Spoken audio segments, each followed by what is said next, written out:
그때 그 일이 있었기에 시어머니와 며느리의 진짜 이야기. 안녕하세요. 오늘은 정말 마음이 뭉클해지는 이야기를 가져왔어요. 혹시 며느리와의 관계 때문에 속상했던 적 있으신가요? 아니면 시어머니 때문에 마음고생 해보신 분들 계시죠? 오늘 주인공은 60대 김순자 할머니예요. 이분이 10년 전에 겪은 일 때문에 정말 마음고생을 많이 하셨는데요.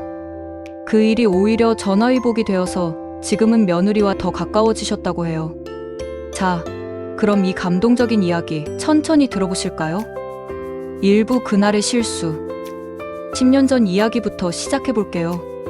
순자 할머니는 그때 50대 중반이셨는데 막내 손자 얼굴이 너무 보고 싶어서 LA에 사는 아들 집으로 떠나셨어요. 여러분도 아시겠지만 손자 손녀 얼굴 보려면 정말 먼 길도 마다 안 하잖아요? 할머니도 마찬가지였죠. 그런데 문제가 생겼어요. 사실 순자 할머니는 몇 년 전에 뇌경색을 앓으신 적이 있었거든요. 다행히 큰 후유증은 없었지만 가끔씩 감정 조절이 예전 같지 않으셨대요. 그날도 할머니가 손자들 좋아한다고 초밥을 사들고 들어오셨어요.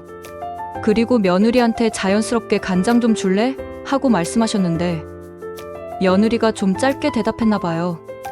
아마 바쁘거나 피곤했겠죠. 그런데 할머니가 그 순간 확 화가 나신 거예요. 태도가 왜 그래? 하고 말씀하셨는데 어머나, 며느리가 그 자리에서 울음을 터뜨리고 방으로 들어가 버렸대요. 여러분, 이런 경험 있으시죠?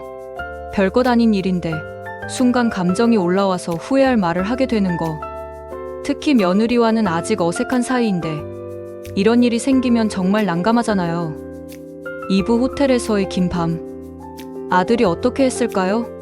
황급히 어머니를 호텔로 모셨대요. LA의 번화한 하얏트 호텔이었는데 화려한 로비가 오히려 할머니 마음을 더 쓸쓸하게 만들었다고 하셔요. 그날 밤 순자 할머니는 잠을 이루지 못하셨어요. 머릿속에 온갖 생각이 다 들었거든요. 아, 내가 왜 그랬을까? 며느리도 나름 바빴을 텐데, 딸이었다면 편하게 이야기했을 텐데 며느리한테는 왜 이렇게 조심스럽지? 이 일이 딸한테까지 알려지면 어떻게 하지? 여러분, 이런 마음 이해되시죠? 자식들 사이에서 균형 잡기가 얼마나 어려운지. 특히 며느리와의 관계는 정말 미묘하잖아요. 너무 친하게 지내려고 해도 부담스럽고, 그렇다고 너무 거리를 두면 또 서운하고, 그리고 무엇보다 뇌경색 후에 감정 조절이 예전 같지 않다는 걸 아시면서도 순간적으로 그런 말이 나온 자신이 너무 미우셨을 거예요. 할머니가 그날 밤 호텔 창가에 앉아서 이런 생각을 하셨대요. 나이 들어서 이런 실수하면 정말 돌이킬 수 없겠구나. 3부, 변화의 시작. 하지만 순자 할머니는 정말 지혜로우신 분이셨어요. 그날의 일을 인생의 전환점으로 삼으신 거예요.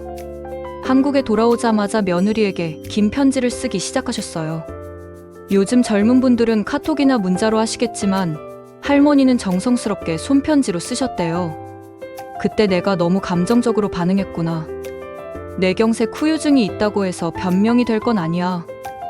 며느리가 얼마나 상처받았을까. 그리고 행동으로 보여주기 시작하셨어요. 며느리가 좋아할 만한 밑반찬을 정성스럽게 만들어서 보내시고, 전화할 때마다 며느리 취향을 물어보시고 어떤 게 힘든지 들어주려고 하셨대요. 처음에는 며느리도 조심스러워했겠죠. 시어머니가 갑자기 왜 이러실까 하면서 말이에요. 하지만 진심은 통하는 법이잖아요. 며느리도 점점 마음을 열기 시작했고 할머니의 진짜 마음을 알게 되었어요. 시간이 지날수록 두 분 사이가 정말 가까워지셨대요. 4부, 지금의 관계. 그리고 10년이 지난 지금, 순자 할머니와 며느리는 어떤 사이가 되셨을까요? 이번에 할머니가 다시 미국에 가시게 되었는데 주변 사람들이 신기해한 일이 있어요. 요즘 시어머니들은 보통 딸 집을 더 편해하시는데 할머니는 아들 집이 더 편하니까 먼저 들러야겠다고 하신 거예요. 요즘은 딸 집이 더 편하다고 하던데요? 하고 물어보니까 할머니가 웃으시면서 이렇게 말씀하셨어요. 딸하고는 속이 얘기를 너무 많이 하다 보니까 자칫 큰일로 번질 수도 있어요. 다 큰 자식들 집엔 적당히 머물다 오는 게 제일이에요. 어머, 정말 지혜로우신 말씀이죠? 지금은 며느리와 함께 여행 계획도 짜시고 하얏트 호텔 앞을 지날 때마다 그때 일을 웃으며 추억하신대요. 그때 그 일이 있었기에 지금의 우리가 있다고 하시면서 말이에요. 정말 아름답지 않나요? 갈등과 오해가 있었기에 더 돈독해진 관계. 5부. 인생의 지혜. 할머니는 지금도 딸과 며느리, 아들과 손주들에게 공평하게 전화를 거세요. 말 한마디에 천냥 빚을 갚는다는 속담을 늘 마음에 새기면서 말이에요.